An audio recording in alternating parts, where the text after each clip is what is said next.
Hello class! So, this video is me talking about your research essay assignment.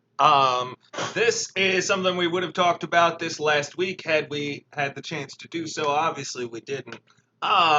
So, what is a research essay? What are you up to? How are we going to do our best on this? So, the research essay is your chance to prove to me that you can A, analyze literature, and B, use not only your ideas but the ideas of someone else to help make you make your argument. That's where we're going with this. So, as you can hopefully see if I did this right, your essay needs to be a minimum of 6 pages long with a minimum of 2 scholarly sources, and will be due the 2nd of May. That's the last week of school. Again, deepening understanding of literature, its purpose of the world, and help you with those long form essays. I know you guys have heard me talk about in class how important being able to write any long paper is, and hopefully, even though we're moving to an online thing, I can still prove to you how possible and realistic it is to be part of an effective online class, or online, to be part of writing a long paper. That's what I'm trying to say. Dope. All right, so what's going on? What's your idea? What's your assignment? So, what you're going to do is you're going to study any text or texts of literature. That's art in the form of words. Now, this can be something from one of our textbooks, either one, or it can also be something that you're just hella interested in, whatever that might be. Like I've said before, and like I'll keep saying, choose what interests you the most, not what seems easiest. But your goal is to find something that's literature that you want to write about. If you're not sure if something's literature, send me an email, right? From there, read it thoroughly, develop a deep understanding of the text on your own terms. From there, research what, if anything, scholars might have said about it. Identify what there is to do in terms of research and reading. Start doing that work. Use that to develop a debatable thesis that adds to that conversation as necessary. Support your thesis with close readings of the text. Find passages that prove your points. Use those scholarly sources to contextualize your arguments, bolster what you're saying, or to give you a backboard to disagree with, something to just sort of say, and here's why they're wrong. That's another possibility. Give me a clear, coherent outline. Draft, revise. Show it to me. Get my thoughts. Revise, draft, revise, and finally submit a final draft through Moodle on or before the due date at the end of this. So basically, said it again. This is a long form research paper. Your chance to write an English paper on any book or work of literature you're interested in. You can for sure pick a poem that we've read or a story that we've read in class, but you're not limited to that. Okay?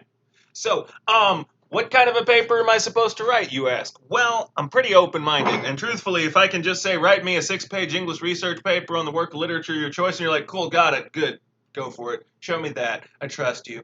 But, I know that that's not enough for most students, and so here's what I have for you. So first off, you can do an expanded comparison with another work of art or literature. This is kind of like your cross-critical essay, just beefed up, right? Doing the some sort of comparison for surprise and connection. Use those connections to discuss the deeper meaning of what are both works, society created them, so on.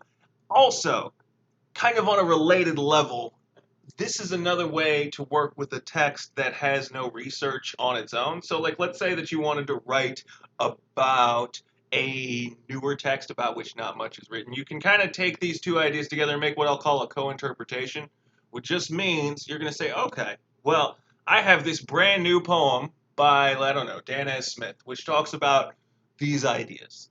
Well, there might not be much scholarly writing on that, but there is a lot of scholarly writing on, oh, I don't know, the works of James Baldwin, right?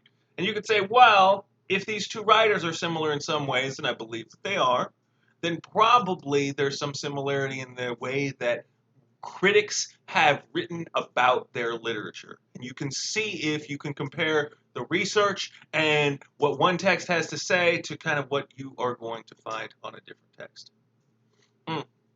Could be that you go and do some research and you find that in your research that you find a scholarly reading that is wrong.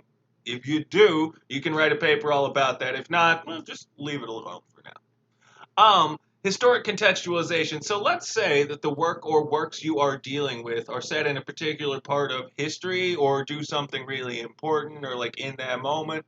If that is the case, then you can write a paper about where that comes from.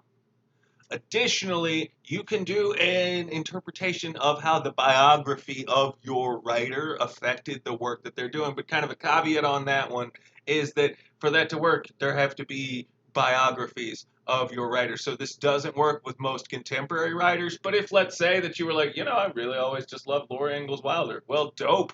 Congratulations. Now's your chance. Finally, and this one's kind of like for specifically people who think they might be English majors someday or like interested in that or just want to prove to me, like want to flex.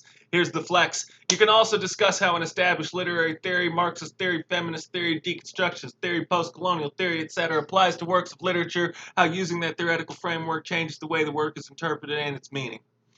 If you're like, what the hell does that mean? Don't worry about it. Skip that one. Back up and try one of these others. See what works for you. But again, and as always, I want you to know that let's work together on this, right? If you've got questions, comments, concerns, let me know.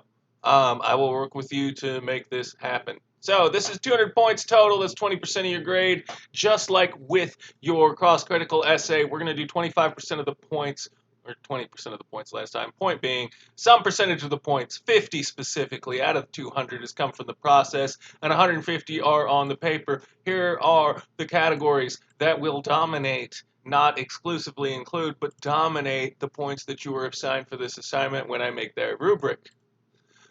Finally, 50 points come in the process. Here's what's up. First off, you need to post a topic. And that topic needs to be posted to Moodle with what you plan to work on. That means both the text we'll use and how you plan to interpret them. It's okay if you're not sure, if you want to change your mind a little, but you need to get started. I know this says 319, but I will take this as soon as you can get it to me. The better, the better. The sooner, the better, but no hard feelings one way or the other. I know how we all are right now. So finally, from there, you're going to create a research log. That's a thread for your paper. It's just like last time, except this time you're going to be including all of the research that you're doing as part of what you're logging. So you're not just logging what you know about the text. You're also going to log what you learn from other potential sources. Hopefully, we will have clear instruction for that along the way. Again, if you have questions, talk to me, let me know. Finally, I'm going to take points for an annotated bibliography. That is here, and again, there will be more explanations on what we're looking for. Additionally, there's an outline. I guess that was a poor use of the word finally. And finals are due, final essays, final copies on May the 2nd, 11:59. You're going to turn it in through Moodle. I'm hoping all that makes sense. I was literally about to ask you if that made sense, but I realized that none of you are actually here, so it's just me talking into the void, and that's that. But if you do have questions, send me an email. Let me know, okay?